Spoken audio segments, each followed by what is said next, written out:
ഇന്ന് നമ്മൾ വായിക്കാൻ പോകുന്നത് APJ അബ്ദുൽ കലാമിൻ്റെ ആത്മകഥ അഗ്നിച്ചിറകുകൾ.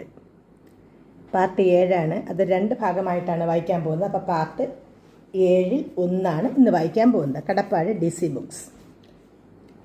SLV 3 പ്രോജക്റ്റ് നിർവഹണത്തിന് നേതൃത്വം ഏറ്റെടുത്തതോടെ എൻ്റെ സമയം അത്യാവശ്യമുള്ളതും എന്നാൽ പരസ്പര വിരുദ്ധങ്ങളുമായ പല കാര്യങ്ങൾക്കും വേണ്ടി വിഭജിച്ചു നൽകേണ്ടി വന്നു. സമിതികളുമായി ബന്ധപ്പെട്ട ജോലികൾ, നിർമ്മാണ വസ്തുക്കൾ സംഭരിക്കൽ, കത്തിടപാടുകൾ, അവലോകനങ്ങൾ, വിശദീകരണ യോഗങ്ങൾ, പിന്നെ വൈവിധ്യമാർന്ന നിരവധി വിഷയങ്ങളെക്കുറിച്ച് അറിഞ്ഞിരിക്കേണ്ടതിൻ്റെ ആവശ്യകത എന്നിങ്ങനെ ഒട്ടേറെ കാര്യങ്ങളുണ്ടായിരുന്നു. ഞാൻ താമസിച്ചിരുന്ന ലോഡ്ജിന് ചുറ്റുമായി 2 കിലോമീറ്റർ ഉലാത്തലൂടെയാണ് എൻ്റെ ഒരു ദിവസം ആരംഭിക്കുക. ഈ പ്രഭാത സവാരി വേളയിൽ ഞാൻ അന്നത്തേക്കുള്ള ഒരു പൊതുപരിപാടി തയ്യാറാക്കും. അന്ന് നിർബന്ധമായും ചെയ്തിരിക്കേണ്ട 2-3 കാര്യങ്ങൾക്ക് അതിൽ ഊന്നൽ നൽകും. ദീർഘകാല ലക്ഷ്യങ്ങൾ നേടാനുള്ള ഒരു കാര്യമെങ്കിലും അതിൽ ഉൾപ്പെടുത്തിയിട്ടുണ്ടാവും. ഓഫീസിൽ ചെന്നു കഴിഞ്ഞാൽ ആദ്യം തന്നെ ഞാൻ എൻ്റെ മേശ വൃത്തിയാക്കും. അടുത്ത 10 മിനിറ്റിനകം എല്ലാ കടലാസുകളിലും അതിവേഗം കണ്ണോടിച്ചിട്ട് അവയെ വിവിധ വിഭാഗങ്ങളായി തിരിക്കും. ഉടൻ നടപടിയെടുക്കേണ്ടവ, മുൻഗണന വേണ്ടാത്തവ, മാറ്റിവെക്കാവുന്നവ, വായിച്ചു നോക്കേണ്ടവ എന്നിങ്ങനെ.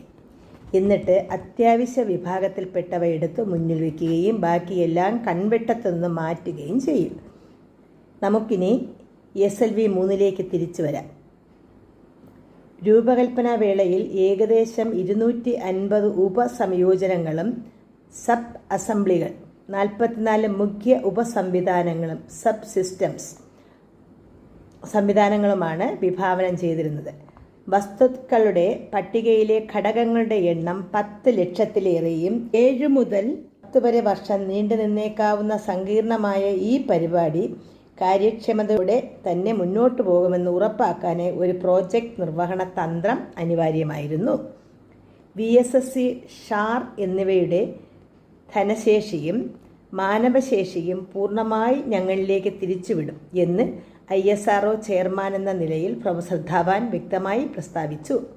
ഞങ്ങളുടെ വശത്തു നിന്നാകട്ടെ 300-ൽ അധികം വരുന്ന വ്യവസായങ്ങളുമായി ഉത്പാദനക്ഷമമായ പരസ്പര സഹകരണം നേടുന്ന വിധത്തിൽ പ്രത്യുൽപാദനപരമായ ഒരു കാര്യനിർവഹണ ശൈലി രൂപപ്പെടുത്തി. സഹപ്രവർത്തകരുടെ മുമ്പാകെ 3 കാര്യങ്ങൾ ഞാൻ ഊന്നിപ്പറഞ്ഞു: രൂപകൽപ്പനാ വൈഭവത്തിൻ്റെ പ്രാധാന്യം, ലക്ഷ്യനിർണയവും സാക്ഷാത്കാരവും, തിരിച്ചടികളെ ചെറുത്തു നിൽക്കാനുള്ള ശക്തി എന്നിവ. SLV 3 പ്രോജക്റ്റ് നിർവഹണത്തിൻ്റെ ഉത്തമ അംശങ്ങളിലേക്ക് കടക്കും മുമ്പ് ഞാൻ SLV 3 തന്നെ ഇപ്പോൾ സംസാരിക്കട്ടെ. മനുഷ്യ ശരീരത്തോട് താരതമ്യപ്പെടുത്തിക്കൊണ്ടൊരു വിക്ഷേപണ വാഹനത്തെ വിശദീകരിക്കുന്നത് രസകരമായിരിക്കും. മുഖ്യ ഘടനയെ ഒരു മനുഷ്യ ശരീരത്തിന് സമാനമായി വിഭാവന ചെയ്യാം. ഗതി നിയന്ത്രണ സംവിധാനങ്ങളും അനുബന്ധ ഇലക്ട്രോണിക് പരിപഥങ്ങളും തലച്ചോറിന് സമാനമാണ്. പേശീബലം ഇന്ധനങ്ങളിൽ നിന്ന് വരുന്നു. ഇവ എങ്ങനെയാണ് ഉണ്ടാക്കുന്നത്? ഇതിലെ വസ്തുക്കളും സാങ്കേതിക വിദ്യകളും ഏവ? ഒരു വിക്ഷേപണ വാഹന നിർമ്മിതിയിൽ വൈവിധ്യമാർന്ന നിരവധി വസ്തുക്കൾ ഉൾച്ചേരുന്നുണ്ട്. ലോഹവസ്തുക്കൾ, സംയുക്ത പദാർത്ഥങ്ങളും സിറാമിക്കുകളും അടങ്ങിയ അലോഹ വസ്തുക്കൾ എന്നിങ്ങനെ. ലോഹ വിഭാഗത്തിൽ വിവിധതരം സ്റ്റെയിൻലെസ് സ്റ്റീൽ, അലൂമിനിയത്തിൻ്റെ സങ്കരങ്ങൾ, മഗ്നീഷ്യം, ടൈറ്റാനിയം, ചെമ്പ്, ബെറിലിയൻ, ടങ്സ്റ്റൺ, മോളിബ്ഡനം എന്നിവ ഉപയോഗിക്കുന്നു. രൂപഭാവങ്ങളിൽ വ്യത്യസ്തത പുലർത്തുന്നതും പരസ്പരം ലയിക്കാത്തതുമായ 2-ഓ അതിലധികമോ വസ്തുക്കൾ തമ്മിൽ ചേർത്ത് യോജിപ്പിച്ച് ഉണ്ടാക്കുന്നതാണ് സംയുക്ത പദാർത്ഥങ്ങൾ, കോമ്പോസിറ്റ് മെറ്റീരിയലുകൾ. ഈ വസ്തുക്കൾ ലോഹീയമോ കാർബണികമോ അകാർബണികമോ ആകാം. ചേരുവ സാധ്യതകൾ ഏതാണ്ട് അനന്തമാണെങ്കിലും ഒരു മൂശയിൽ ഒരു സവിശേഷ ആകൃതിയിൽ തമ്മിൽ ചേർത്ത് യോജിപ്പിച്ച ഘടനാപരമായ വസ്തുക്കൾ അടങ്ങിയവയാണ് വിക്ഷേപണ വാഹനങ്ങളിൽ മിക്കവാറും ഉപയോഗിക്കുന്നത്.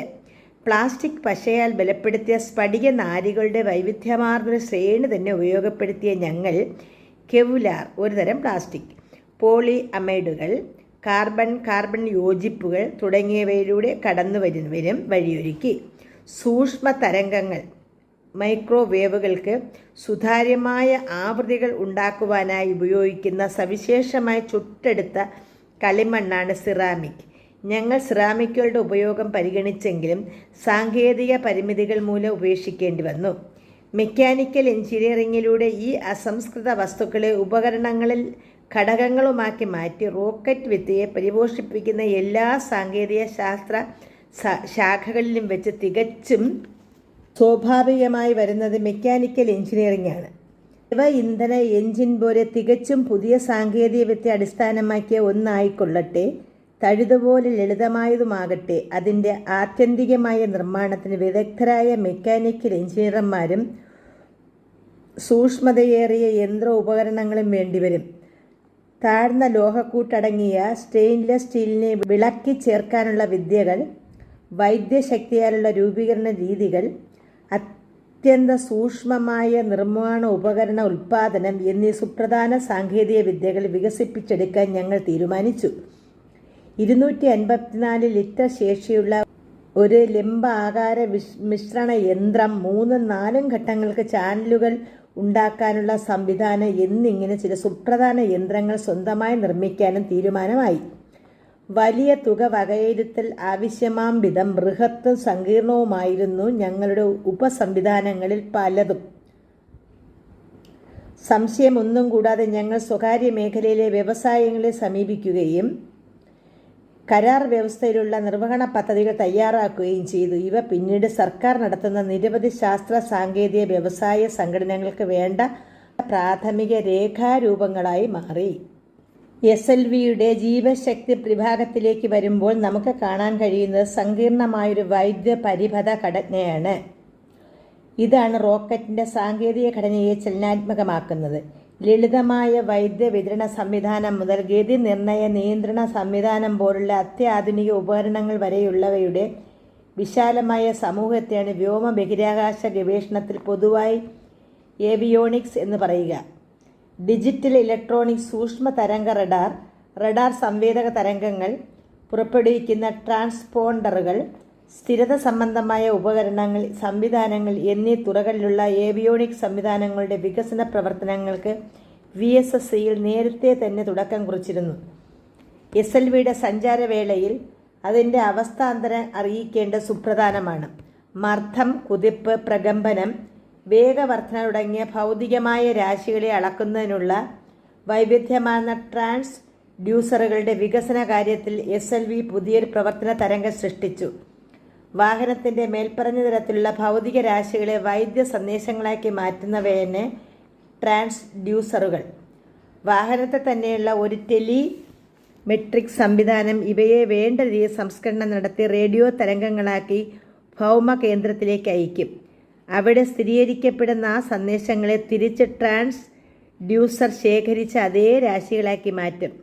സംവിധാനങ്ങളെല്ലാം രൂപകൽപ്പനാ പ്രകാരം പ്രവർത്തിക്കുകയാണെങ്കിൽ ആശങ്കപ്പെടാനില്ല. എന്നാൽ എന്തെങ്കിലും തകരാർ സംഭവിച്ചാൽ വാഹനം അപ്രതീക്ഷിതമായ ദിശകളിൽ ചലിക്കുന്നത് തടയാനായി അതിനെ തകർത്തു കളയണം. വ്യതിചലനമുണ്ടായ റോക്കറ്റിനെ തകർത്ത് സുരക്ഷ ഉറപ്പുവരുത്താനായി ഒരു വിദൂര കൽപ്പന നൽകൽ സംവിധാനവും തയ്യാറാക്കിയിരുന്നു. മാത്രമല്ല, SLVയുടെ പരിധിയും സ്ഥാനവുമൊക്കെ നിർണ്ണയിക്കുന്നതിന് റഡാർ സംവിധാനത്തിൽ ഉപരിയായി ഒരു ഇൻ്റർഫെറോമീറ്ററും വികസിപ്പിച്ചെടുത്തു. ഘടകങ്ങളുടെ വേർപെടലും സമയാനുക്രമം രേഖപ്പെടുത്തുന്ന സീക്വൻസറുകൾ, റോക്കറ്റ് ചലനങ്ങൾക്ക് വേണ്ടി വിവരങ്ങൾ ശേഖരിച്ചു വയ്ക്കുന്ന വാഹന ഉന്നതി നിർണ്ണയങ്ങൾ, വെഹിക്കിൾ ആൾട്ടിറ്റ്യൂഡ് പ്രോഗ്രാമറുകൾ, പൂർവ്വ നിശ്ചിത പരിപഥങ്ങളിലൂടെ റോക്കറ്റിനെ നയിക്കാൻ വേണ്ട തീരുമാനങ്ങൾ എടുക്കുന്ന ഓട്ടോ പൈലറ്റ്, ഇലക്ട്രോണിക്സ് തുടങ്ങിയവയുടെ തദ്ദേശീയ നിർമ്മാണത്തിനും SLV പ്രോജക്റ്റ് തുടക്കം കുറിച്ചു. ഈ സംവിധാനത്തെ മുഴുവനും ത്വരിപ്പിക്കുന്ന ഊർജത്തിൻ്റെ അഭാവത്തിൽ ഒരു വിക്ഷേപണ വാഹനം വെറുതെ നിലത്തിരിക്കുകയേ ഉള്ളൂ. ചൂടുൽപ്പാദിപ്പിക്കുകയും റോക്കറ്റ് എഞ്ചിന് വേണ്ട നിഷ്കാസന കണികകളെ നൽകുകയും ചെയ്യുന്ന ഒരു ജ്വലന വസ്തുവിനെയാണ് ഇന്ധനം, പ്രൊപ്പല്ലൻ്റ് എന്ന് പറയുന്നത്. ഇത് ഒരേ സമയം ഊർജ സ്രോതസ് വികസിക്കുന്ന ഊർജത്തിന് പ്രവൃത്തി ചെയ്യാനുള്ള വസ്തുവുമായിരിക്കും.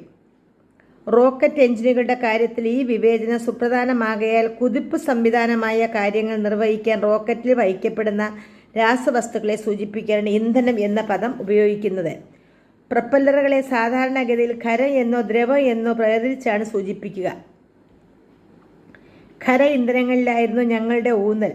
ഓക്സിഡൈസർ, ഇന്ധനം, ചേരുവകൾ എന്നീ 3 ഘടകങ്ങളാണ് ഖര റോക്കറ്റ് ഇന്ധനത്തിൽ ഉണ്ടായിരിക്കുക. ഖര ഇന്ധനങ്ങളെ സംയുക്തമെന്നും ഇരട്ടടിസ്ഥാനമുള്ളവയെന്നും വീണ്ടും വേർതിരിച്ചിട്ടുണ്ട്. അമോണിയം പെർക്കുളേറ്റ് പോലുള്ള ഒരു ഓക്സികാരിയോ അകാർബണിക വസ്തുവോ കൃത്രിമ റബ്ബർ പോലുള്ള കാർബണിക ഇന്ധനത്തിൻ്റെ മൂശയിൽ വെച്ചാണ് ആദ്യ തരത്തിലുള്ളവയെ ഉണ്ടാക്കുക. ഇരട്ട അടിസ്ഥാനമുള്ള ഇന്ധനങ്ങൾ അക്കാലത്തൊരു വിദൂര സ്വപ്നമായിരുന്നെങ്കിലും അവയെക്കുറിച്ച് സ്വപ്നം കാണാൻ ഞങ്ങൾ ധൈര്യം കാണിച്ചു. ഈ സ്വയം പര്യാപ്തതയും തദ്ദേശീയമായ നിർമ്മാണവുമൊക്കെ സാവകാശം കൈവരിച്ചതാണ്. എല്ലായ്പ്പോഴും അവ വേദനാരഹിതങ്ങളുമായിരുന്നില്ല താനും. ഞങ്ങൾ ഏറെക്കുറെ സ്വയം പരിശീലനം സിദ്ധിച്ച സാങ്കേതിക വിദഗ്ധരുടെ ഒരു സംഘമായിരുന്നു. തിരിഞ്ഞു നോക്കുമ്പോൾ എനിക്ക് തോന്നുന്നത് ഞങ്ങളുടെ അശിക്ഷിത പഠിത്തവും സ്വഭാവവും സമർപ്പണ ബുദ്ധിയും തമ്മിലുള്ള ഒരു അതുല്യ ചേരുവ SLVയുടെ വികസനത്തിന് സർവ്വതാ യോജിച്ചതായിരുന്നു എന്നാണ്. പ്രശ്നങ്ങൾ പതിവായും ഏതാണ്ട് സ്ഥിരമായി ഉയർന്നു വരുമായിരുന്നു. എന്നാൽ എൻ്റെ 10 വിരലിലും എണ്ണുന്നതിനേക്കാൾ കൂടുതൽ സമയം അവയുടെ പരിഹാരത്തിന് സംഘങ്ങൾ എടുത്തിരുന്നില്ല. രാവേറെ ചെന്ന ഒരു പ്രവൃത്തിവേളയ്ക്ക് ശേഷം എഴുതിവെച്ച വരികൾ ഞാൻ ഇന്നും ഓർക്കുന്നു.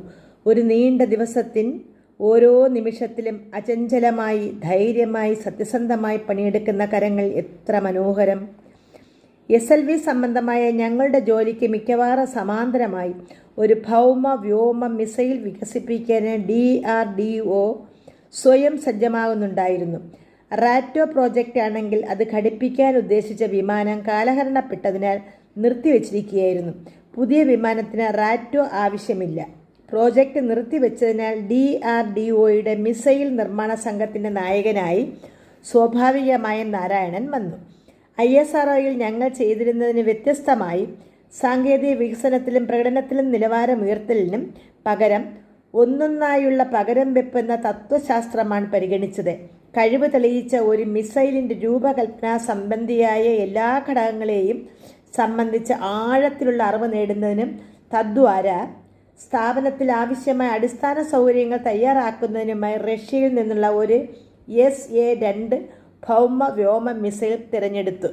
ഒരിക്കൽ ഒന്നിനൊന്നെന്ന വിധത്തിലുള്ള തദ്ദേശവൽക്കരണം സുസ്ഥാപിതമായി കഴിഞ്ഞാൽ നിയന്ത്രിത മിസൈലുകളുടെ മേഖലയിലെ ആധുനീകരണത്തിൽ അടുത്ത ചുവടുവയ്പ്പുകൾ സ്വാഭാവികമായി തന്നെ സംഭവിക്കുമെന്നായിരുന്നു കരുതിയിരുന്നത്. ഡെവിൾ എന്ന കോഡ് പേരിൽ 1972 ഫെബ്രുവരിയിൽ പ്രോജക്റ്റിന് അംഗീകാരം കിട്ടി. ആദ്യത്തെ 3 വർഷത്തേക്കുള്ള ചെലവുകൾക്കായി 5 കോടി രൂപയും ലഭിച്ചു. ഇതിൽ പാതിയും വിദേശ നാണ്യമായിട്ടാണ് പോകേണ്ടിയിരുന്നത്. അപ്പോഴേക്കും എയർ കമാൻഡറായി സ്ഥാനം കയറ്റം കിട്ടിക്കഴിഞ്ഞ നാരായണൻ DRDLന്റെ മേധാവിയായി ചുമതലയേറ്റിരുന്നു. വിപുലമായ ഈ പ്രോജക്റ്റിൻ്റെ നിർവഹണത്തിനായി ഹൈദരാബാദിൻ്റെ ദക്ഷിണ പൂർവ്വ പ്രാന്തങ്ങളിൽ സ്ഥിതി ചെയ്തിരുന്ന യൗവന ദശയിലുള്ള പരീക്ഷണശാലയെ അദ്ദേഹം സജ്ജമാക്കി. ശവക്കല്ലറകളും പഴകിയ കെട്ടിടങ്ങളും കൊണ്ട് പുള്ളിക്കുത്തേറ്റ് കിടന്ന ആ പ്രദേശം പുതുജീവനാൽ തുടിക്കുവാൻ ആരംഭിച്ചു. അപാരമായ ചൈതന്യം മുറ്റുനിന്നിരുന്ന ഒരു മനുഷ്യനായിരുന്നു നാരായണൻ.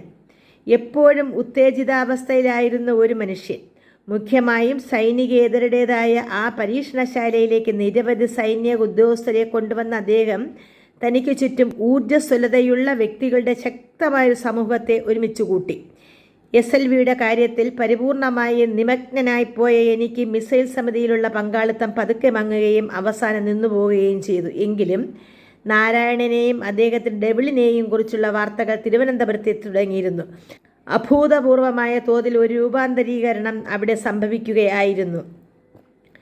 കഠിന ജോലി ചെയ്യിക്കുന്ന ഒരു വ്യക്തിയാണ് നാരായണൻ എന്ന റാറ്റോ പ്രോജക്റ്റിന് വേണ്ടി ഒരുമിച്ച് പ്രവർത്തിക്കുമ്പോഴേ ഞാൻ കണ്ടെത്തിയിരുന്നു. നിയന്ത്രണത്തിലും നേതൃത്വത്തിലും ആധിപത്യത്തിലും ആശ്രയിക്കുന്ന ഒരു വ്യക്തി. എന്ത് വില കൊടുക്കേണ്ടി വന്നാലും ഫലം കിട്ടണമെന്ന ലക്ഷ്യം മാത്രമുള്ള ഇദ്ദേഹത്തെ പോലുള്ള നേതാക്കൾക്ക് കാലക്രമേണ ഒരു നിശബ്ദ വിപ്ലവത്തെയും നിസ്സഹരണത്തെയും നേരിടേണ്ടി വരികയില്ലേ എന്ന് ഞാൻ വിസ്മയിക്കുമായിരുന്നു. നാരായണൻ്റെ നേതൃത്വത്തിൽ നടക്കുമായിരുന്ന ജോലിയെ നേരിട്ട് വിലയിരുത്താനുള്ള ഒരു അവസരമായിട്ടാണ് 1975 പുതുവത്സര ദിനം വന്നെത്തിയത്. അന്ന് പ്രതിരോധ വകുപ്പ് മന്ത്രിയുടെ ശാസ്ത്രോപദേശകനും DRDOയുടെ തലവനുമായിരുന്ന പ്രൊഫസർ MGK മേനോൻ ഡെവിൾ പ്രോജക്റ്റിന് കീഴിൽ നടന്ന പ്രവർത്തനം വിലയിരുത്താനായി ഡോക്ടർ ബ്രഹ്മപ്രകാശിൻ്റെ നേതൃത്വത്തിൽ ഒരു അവലോകന സമിതിയെ നിയമിച്ചു. മിസൈലിൻ്റെ വ്യോമഗതികം, ഘടന, കുതിപ്പ് എന്നീ കാര്യങ്ങൾ വിലയിരുത്തുവാനുള്ള ഒരു റോക്കറ്റ് വിദഗ്ധനായി എന്നെയും സമിതിയിലെടുത്തു. കുതിപ്പ് സംബന്ധമായ കാര്യങ്ങൾ BR സോമശേഖറിൻ്റെയും വിംഗ് കമാൻഡർ P കാമരാജുവിൻ്റെയും സഹായം എനിക്ക് കിട്ടി. ഇലക്ട്രോണിക് സംവിധാനങ്ങൾ വിലയിരുത്താനായി ഡോക്ടർ RP ഷേണായി, പ്രൊഫസർ IG ശർമ്മ എന്നിവരെയും സംഘത്തിൽ ഉൾപ്പെടുത്തിയിരുന്നു. 1975 ജനുവരി 1-2 തീയതികളിൽ ഞങ്ങൾ DRDLൽ ഒത്തുകൂടി. ഏതാണ്ട് 6 ആഴ്ചകൾക്ക് ശേഷം ഒരു യോഗം കൂടി നടന്നു. വികസന സംബന്ധമായ വിവിധ പ്രവൃത്തി കേന്ദ്രങ്ങൾ സന്ദർശിക്കുകയും അവിടുത്തെ ശാസ്ത്രജ്ഞരുമായി ചർച്ച നടത്തുകയും ഉണ്ടായി.